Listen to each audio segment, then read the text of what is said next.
अब तक तो ऋषभ सर मीटिंग से फ्री हो ही गए होंगे एंड मीटिंग के तुरंत बाद ही उन्हें उनकी कॉफी चाहिए होती है। कहीं मैं लेट तो नहीं हो गई। खुद से ये बड़बड़ाते हुए ऋषभ की सेक्रेटरी तेज कदमों के साथ ऋषभ के केबिन की तरफ जा रही थी। ऋषभ के केबिन का डोर नॉक करते हुए उसने ऋषभ को आवाज लगाते हुए कहा, सर क्या मैं अंदर आ सकती हूँ?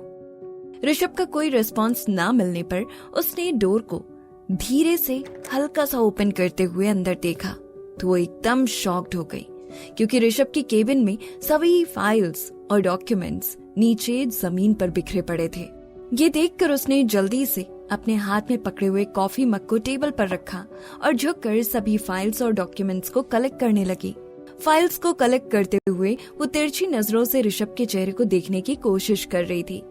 ये देख करके ऋषभ का चेहरा उदास और आंखें ठंडी थीं, पर उसे देखकर ऐसा भी लग रहा था जैसे उसके अंदर कोई ज्वालामुखी फटा हो।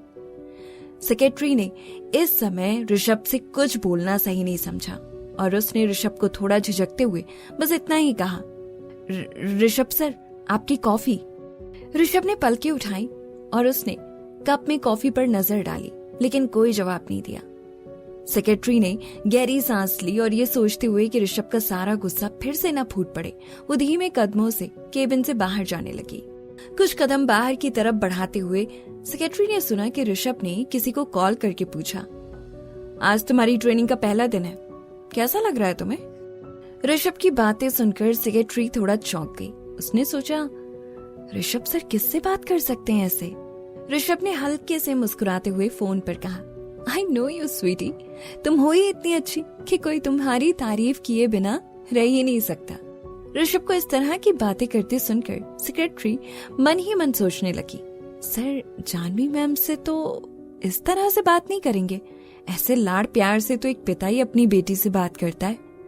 पर सर का तो अभी एक भी बेबी नहीं है, जिसे उसने अभी कुछ देर पहले ही गुस्से में आग बबूला होते हुए देखा था, वो अचानक से फोन कॉल करने पर इतना सॉफ्ट कैसे हो गया?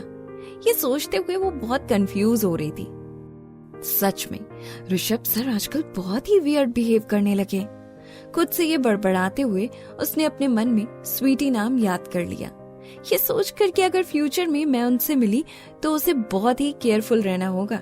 जिसने ऋषभ सर के गुस्से का ज्वालामुखी एक पल में ही शांत कर दिया, वो इंसान डेफिनेटली ऋषभ सर के लिए बहुत खास ही होगा और मुझे कभी भी उन्हें नाराज नहीं करना है। वहीं दूसरी तरफ उस वक्त चित्रकला केंद्र के ग्राउंड फ्लोर पर खड़ी जानवी ने फोन पर ऋषभ से कहा, तुम काम के चक्कर में अपना ध्यान रखना मत भूलना, याद है ना? तुम्हें ज्यादा से ज्यादा पानी पीना है और कम से कम कॉफी। ज्यादा कॉफी पीना हेल्थ के लिए ठीक नहीं है, याद है ना? ठीक है। जानवी से ये कहते हुए ऋषभ ने एक हाथ से टेबल पर रखी कॉफी उठाई और दूसरे हाथ से मोबाइल को कान में लगाए हुए जानवी से बात करते करते ही उसे बेसिन में बहाते हुए उसने जानवी से कहा, लो नहीं पी रहा मैं कॉफी, दोपहर होने को है, लंच करने कहीं साथ में चले? जानवी ने हंसते हुए ऋषभ से कहा, नहीं, तुम्हें यहाँ सिर्फ लंच करने के लिए इतनी दूर आने की जरूरत नहीं है, मैं यहीं आसपास से कुछ खा लूंगी। ठीक है, तो फिर हम रात में डिनर करने चलेंगे, मैं तुम्हें तुम्हारे स्टोर से ही पिकअप कर लूंगा। आज तुम्हारी ट्रेनिंग का फर्स्ट डे है तो क्यों ना इसे सेलिब्रेट करते हैं? ऋषभ ने जानवी से कहा। ओके। जानवी ने ऋषभ से ये कहते हुए फोन रख दिया। वहीं जानवी से कुछ कदम की दूरी पर खड़ा मिस्टर वर्मा खामोशी से चेहरे पर बिना कोई एक्सप्रेशन दिखाए सब सुन रहा था, पर कहीं ना कहीं उसके दिल में जानवी के लिए फीलिंग्स तो थी। जानवी ने अपना मोबाइल अपने पॉकेट में रखते हुए मिस्टर वर्मा की तरफ मुस्कुराते हुए देखा और कहा, मिस्टर वर्मा, एक बार आप इस पेंटिंग को ओपन करके देख लीजिए कि आप इससे सेटिस्फाइड हैं या नहीं। मैंने आपका रेस्टोरेशन का काम पहले भी देखा है। I have no doubt on your painting skills, mister Verma ने जानवी से कहा। Okay then, I have to go back on my work. Bye mister Verma. Mister Verma से ये कहते हुए जानवी वापस अपने स्टोर की तरफ जाने लगी। जब भी मिस्टर वर्मा जानवी से मिलता था, वो उसे एकटक देखता रहता था, जैसे वो उसे आज से नहीं बल्कि बरसों से जानता। उससे मिलने, उससे बात करने और उस पर अपना अच्छा इंप्रेशन जमाने के वो मौके तलाशता रहता था, पर जानवी ये कभी नोटिस नहीं करती थी। वो उससे सिर्फ इसलिए दूरी बनाकर रखना चाहती थी क्योंकि ऋषभ को ये पसंद नहीं था। मिस्टर वर्मा को बाय कहते हुए जानवी मुड़ी और वापस अपने स्टोर की तरफ जाने लगी। वो स्टोर की तरफ कुछ कदम ही चली थी कि तभी उसका फोन दोबारा से बजने लगा। ये ऋषभ भी ना, मैंने डिनर के लिए हाँ तो कर दिया था, पर इससे जानवी ने खुद से ही बड़बड़ाते हुए अपने पॉकेट से फोन निकाला तो देखा कि ये ऋषभ का कॉल नहीं बल्कि उन आंटी का कॉल था जो उसकी माँ के घर के बाजू वाले पड़ोस में रहती थी। जानवी ने रुकते हुए तुरंत उनका कॉल रिसीव किया और थोड़ा क्यूरियस होकर उनसे पूछा, कविता आंटी, आपने मुझे कॉल किया, सब ठीक तो है ना? बेटा, तुम्हारी माँ के घर से किसी के जोर जोर से चिल्लाने की आवाज आ रही है। कुछ तो हुआ है बेटा। मैं काफी देर से डोर नॉक कर रही हूँ पर कोई डोर ओपन ही नहीं कर रहा। मैं अंदर जाऊं भी तो कैसे? अगर तुम्हारे पास अपनी नानी माँ के घर की एक और चाबी हो तो जल्दी से यहाँ आ जाओ और देखो आखिर क्या हुआ है, कविता आंटी ने जानवी से कहा। कविता आंटी की बातें सुनकर जानवी की धड़कनें अचानक से तेज हो गई। वो घबरा गई। उसने घबराई हुई आवाज में कविता आंटी से कहा, आंटी प्लीज वहीं रहना और हो सके तो डोर ओपन करवाने की कोशिश करते रहिएगा। मैं बस अभी वहां पहुंचती हूँ। कविता आंटी से ये कहकर उसने फोन काटा और तुरंत अपने ड्राइवर को कॉल करके कहा, मुझे अभी के अभी मेरी माँ के घर जाना है, प्लीज आप जल्दी से यहाँ कार ले आइए। ड्राइवर ज्यादा दूर नहीं था, वो रोड के दूसरी ओर ही एक पेड़ के नीचे खड़ा सिगरेट पी रहा था। उसने जैसे ही जानवी की बात सुनी, सिगरेट को नीचे गिराकर उसे पैरों से मसल दिया और जल्दी से कार में बैठकर रोड के इस पार जानवी के पास कार लेकर आ गया।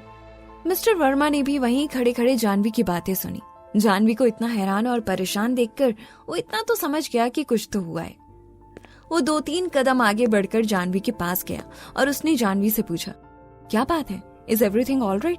आप कुछ परेशान सी लग रही हैं। अगर आपको कहीं जाना है तो मैं आपको ड्रॉप कर सकता हूँ। हालांकि वो अपनी माँ को लेकर टेंशन में थी, पर जानवी हर समय उसे परेशान नहीं करना चाहती थी, इसीलिए उसने मिस्टर वर्मा की हेल्प लेने से मना करते हुए कहा, no thank you mister Verma, मेरा ड्राइवर कार लेकर आ गया है, वो मुझे ड्रॉप कर देगा, आपको मेरे लिए परेशान होने की जरूरत नहीं है। मिस्टर वर्मा जानवी का जवाब सुनकर चुप हो गए। उसने अपने पैंट के जेब से एक छोटा सा चांदी का रत्न जड़ा हुआ चाकू निकाला और उसे जानवी को देते हुए कहा, इसे अपने पास रखो, अगर तुम्हें कोई खतरा महसूस हो तो कम से कम आप इससे अपना सेल्फ डिफेंस तो कर सकती हैं। जानवी ने अपना सिर हिलाते हुए मिस्टर वर्मा को मना करते हुए कहा, मुझे ये नहीं चाहिए। राहुल ने उसका हाथ पकड़ा और जबरदस्ती उसके हाथ में उस चाकू को पकड़ा दिया और उसके हाथ में उस चाकू को थमाते हुए कहा, ये सिर्फ एक चाकू है मिस जानवी, तुमने मुझे एक पेंटिंग दी है और मुझे तुम्हें उसकी कीमत के तौर पर कुछ तो वापस देना होगा। इस डर से कि वो मना कर देगी उसने आगे कहा, और वैसे भी मुझे किसी का भी एहसान लेना पसंद नहीं है। जानवी से ये बोलने के बाद वो मुड़ा और चला गया। जानवी ने इसके बारे में ज्यादा नहीं सोचा। उसने अपने हाथ में पकड़े उस चाकू को अपने बैग में डाला और स्टोर के अंदर चली गई। प्रोफेसर बालकृष्ण को उसने एक अर्जेंट काम के लिए बाहर जाने के लिए कहने के बाद उसने अपना बैग लिया और कार में बैठने के लिए स्टोर से बाहर आई।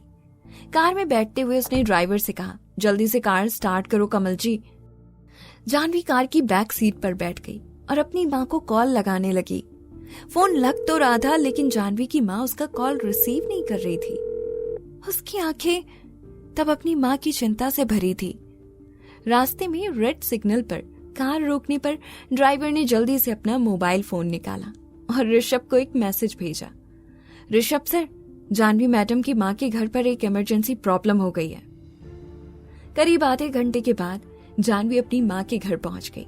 इससे पहले कि वो दरवाजे तक पहुंचती, उसे अचानक कमरे से खटखट और मारपीट की आवाजें सुनाई दी। ये आवाजें सुनकर वो घबरा गई। उसे समझ नहीं आ रहा था कि अंदर कौन है जो मेरी माँ पर इस तरह बरस रहा है। जानवी ने जल्दी से चाबी ली और लॉक खोला। उसने दरवाजे को धक्का देकर खोला और जल्दी से घर के अंदर गई।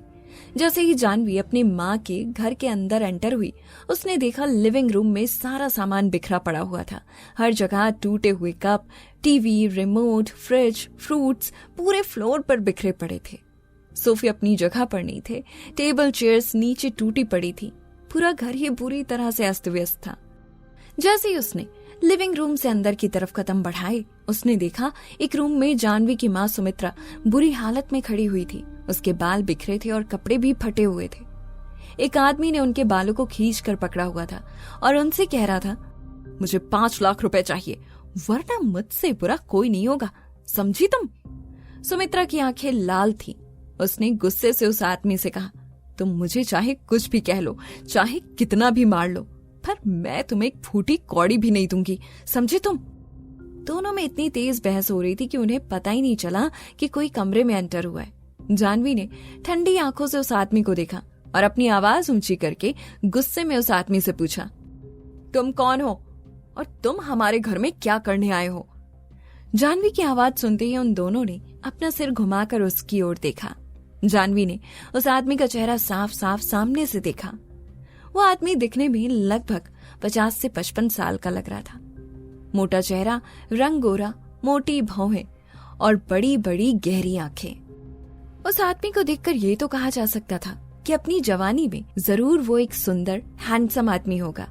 वो आदमी इस वक्त गुस्से में था। उसका चेहरा काफी भयानक और आंखें गुस्से के कारण खून जैसी लाल थी। जानवी को आते देखकर सुमित्रा की आंखें एक पल के लिए घबरा गई। वो जल्दी से उसके पास आई और उसे एक तरफ खींच लिया और धीमी आवाज में उससे पूछा, तुम यहाँ क्यों आई हो और तुम्हें किसने यहाँ आने के लिए कहा?